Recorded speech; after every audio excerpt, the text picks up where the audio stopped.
रोटी, कपड़ा, मकान, जीने के लिए ये तीन चीज़ का एसेंशियलिटी हम लोग नज़रअंदाज नहीं कर सकते हैं। सबसे पहले आता है खाना। फूड के बिना कोई भी इस दुनिया में सरवाइव नहीं कर सकता है, ओके। और वो खाना भी अच्छा होना चाहिए, यानी कि पर्याप्त ऑप्टिमम अमाउंट में फूड हम लोगों को मिलना चाहिए और उसके साथ साथ उस फूड का क्वालिटी भी सही होना चाहिए, ओके। एक नेशन को अगर अच्छा फूड नहीं मिलेगा तो नेशन कभी भी हेल्दी नहीं रह पाएगा या प्रोग्रेस नहीं कर पाएगा। तो इसी के ऊपर ये चैप्टर है क्लास 9 बायोलॉजी का, इम्प्रूवमेंट इन फूड रिसोर्सेस। यहाँ पे कुछ डेटा हम लोग पहले देख लेंगे। पूरा दुनिया का पॉपुलेशन, आबादी 2000 सन में क्या था? 6.2 billion total population of world. But nowadays as पर 2020 today's world population is near about 7.8 billion estimated, whereas India's total population is 1.3 billion, that is near about 17.7% of world population. But India is having only 2.4% of the world's land area, दुनिया का second populace country, लेकिन area wise दुनिया का 7th largest में आता है India. तो सोच सकते हैं कि इंडिया में पॉपुलेशन का कितना घनी आबादी होगा। India harbors around 8% of all recorded species, including over 45,000 plant and 91,000 animal species. Agriculture accounted for 23% GDP and employed 59% of the country's total workforce in 2016.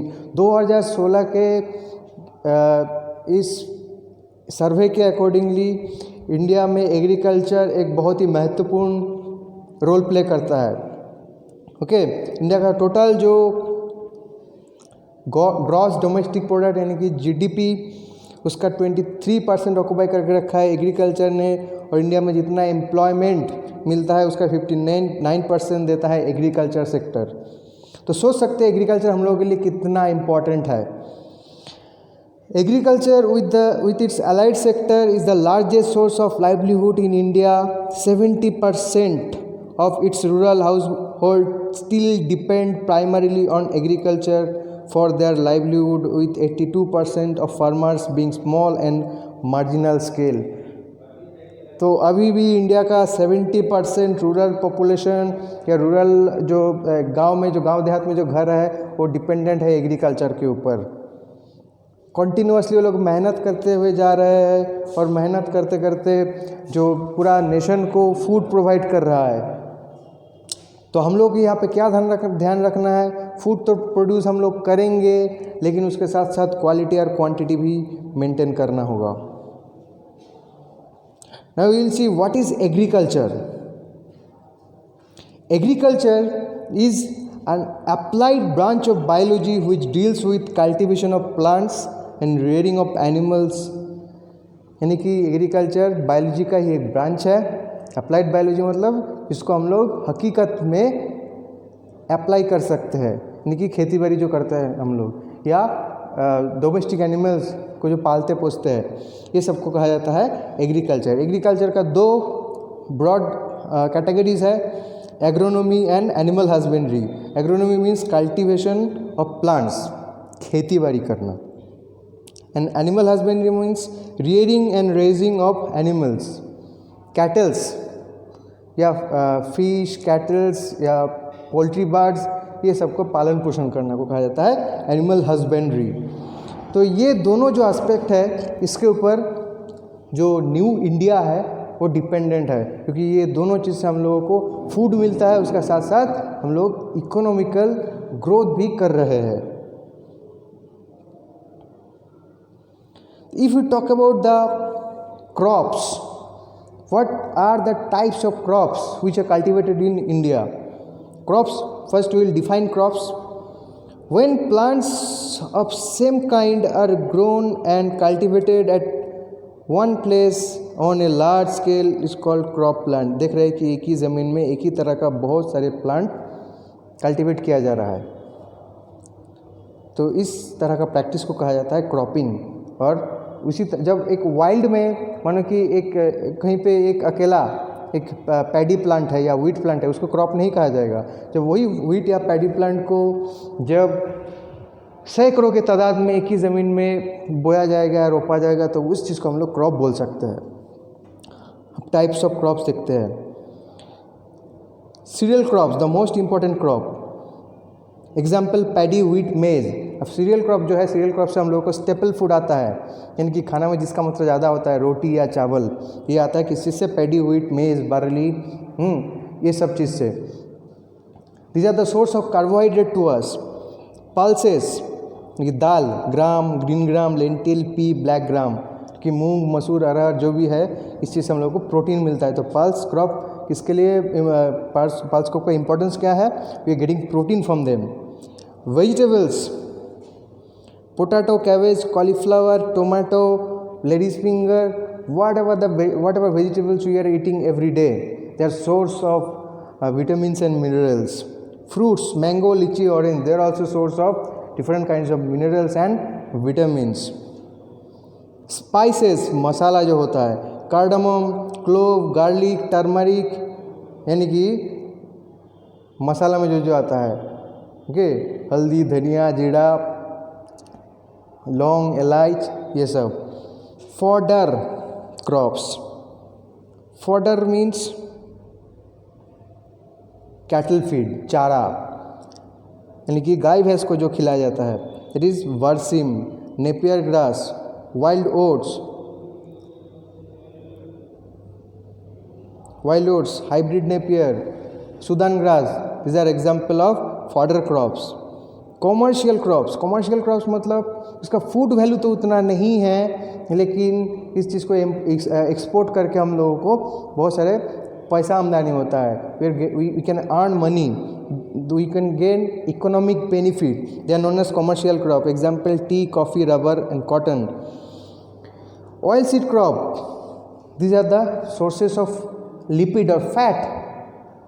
These add fat or lipid to in our nutrients, in our daily diet.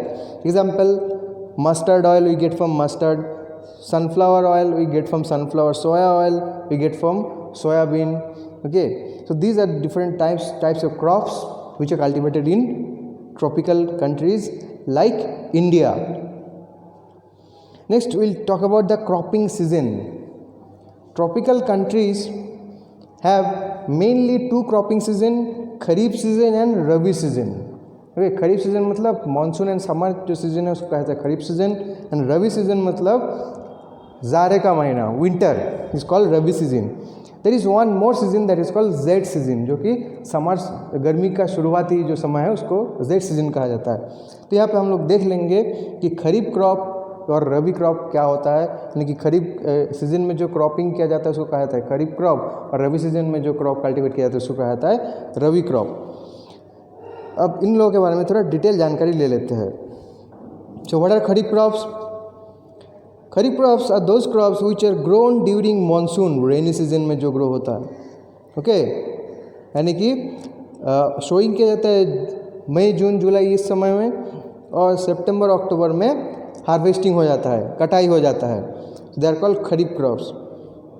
Seeds of this crops are sown in the beginning of monsoon season, इसलिए इन लोगों को kharif crop को monsoon crop भी कहा जाता है, क्योंकि इसका ग्रोथ के लिए हाई टेम्परेचर, हाई ह्यूमिडिटी और रेनफॉल का ज़रूरत होता है।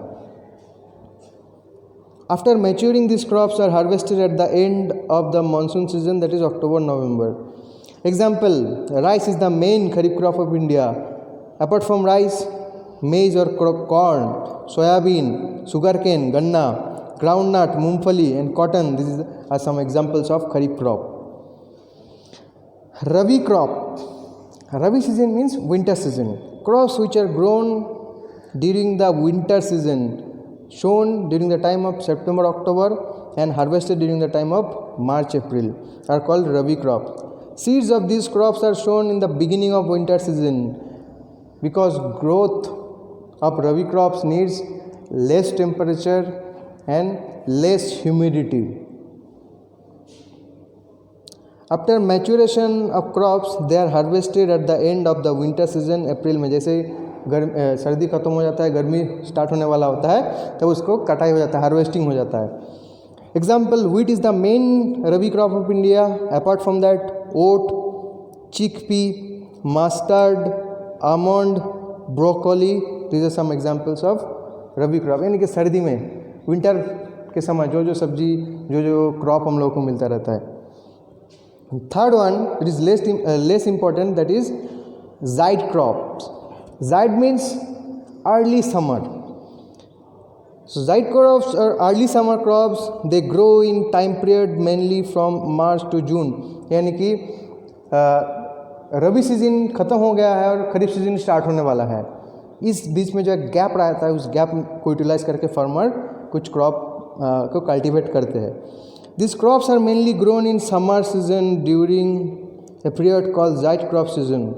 They require warm, dry weather as major growth period and longer day length for flowering. तो इन लोगों का जो क्लाइमेटिक कंडीशन में ये लोग ग्रो होते हैं, that is dry and hot climatic condition in लोगों को ज़रूरत होता है ग्रो होने के लिए और फ्लावरिंग के लिए. एग्जाम्पल, क्यूकम्बर, खीरा, वाटरमेलन, खरबूजा, बिटरगोट, करेला. So this are some examples of zaid crop, जो कि एक शॉर्ट टाइम स्पेन में इसका जो मैचुरेशन ड्यूरेशन है में कंप्लीट हो जाता है इसका cultivation. Next, here we can see 3 images. First one shows outburst or population explosion. Second one shows industrialization and pollution, and third one shows using of agrochemicals, that is use of pesticides in order to kill the pest in agricultural field. तो ये 3 का मतलब क्या है? Population तो एक साथ मतलब हम लोगों के कंट्री में बढ़ रहा है. Okay, India second populace country है, 130 करोड़ आबादी है, but it is estimated that with in coming 20 or 30 years India will be the first populace country. China को भी ये ओवरटेक कर जाएगा. तो इतना पॉपुलेशन को अगर फूड प्रोडक्ट मतलब खाना को सप्लाई देना है, फूड इतना पॉपुलेशन के लिए फूड सप्लाई करना है, फूड प्रोड्यूस करना है, तो कुछ तो ऐसा हम लोगों को चारा निकलना पड़ेगा कि जो फूड प्रोवाइड किया जा रहा है वो उसका ईल्ड यानी कि उसका जो सप्लाई, उसका जो ग्रोथ, इसका जो फलन ज़्यादा से ज़्यादा मात्रा में हो पाए और उसके साथ साथ उसका क्वालिटी भी ना गिरे. ओके, तो एक तो इंडस्ट्री अपना हाथ पैर एक्सपांड कर रहा है, यानी कि एग्रीकल्चरल लैंड कम होते जा रहा है, बढ़ तो नहीं रहा है. ठीक है, अब उतना ही एग्रीकल्चरल लैंड को यूज़ करके बढ़ते हुए आबादी के लिए फूड प्रोडक्शन करना एक हेडेक का बात है कोई भी कंट्री का गवर्नमेंट के लिए. लेकिन फिर भी हम लोग ऐसा कुछ प्रोसेस का इम्प्लीमेंटेशन किए हैं जिसको हम लोग ग्रीन रिवोल्यूशन बोलते हैं. Green revolution means drastic increment in the process of production of crops is known as green revolution. Agricultural sector में जो हम लोग क्वालिटी और क्वांटिटी वाइज डेवलपमेंट हुआ इसको कहा जाता है ग्रीन रिवोल्यूशन. इसके पीछे इंडिया का एक साइंटिस्ट स्वामीनाथन, डॉक्टर स्वामीनाथन का हाथ है. इसके बारे में हम लोग डिटेल में डिस्कस करेंगे नेक्स्ट लेक्चर में. लेकिन यहाँ पे हम लोग जो बता रहे हैं कि एक तो आबादी बढ़ रहा है, उसके साथ साथ पॉपुलेशन बढ़ने के साथ साथ पॉल्यूशन भी बढ़ रहा है. ठीक है, और इसी समय इस सिचुएशन में इतना बड़ा आबादी को फूड प्रोवाइड करने के लिए हम लोग कुछ जो मेज़र का एप्लीकेशन, जो मेज़रमेंट हम लोग ले रहे हैं, जैसे कि एग्रीकल्चरल फील्ड में फर्टिलाइज़र का यूज़ हो रहा है, केमिकल फर्टिलाइज़र का, केमिकल पेस्टिसाइड्स का यूज़ हो रहा है. इसके वजह से फूड प्रोडक्शन में मतलब बढ़ोतरी तो हो रहा है, इंक्रीमेंट तो हो रहा है, लेकिन पॉल्यूशन बढ़ रहा है. तो हम लोग को ऐसा कुछ सोचना चाहिए कि पॉल्यूशन भी ना हो और उसके साथ साथ पॉपुलेशन को हेल्दी फूड भी मिले. ओके, वो कैसे, इसके बारे में ही डिटेल में इसके बारे में ही डिस्कस करना है इस चैप्टर में. This was the introduction of this chapter. Okay, so in next video will start from that one, how to improve food production techniques. Thank you all.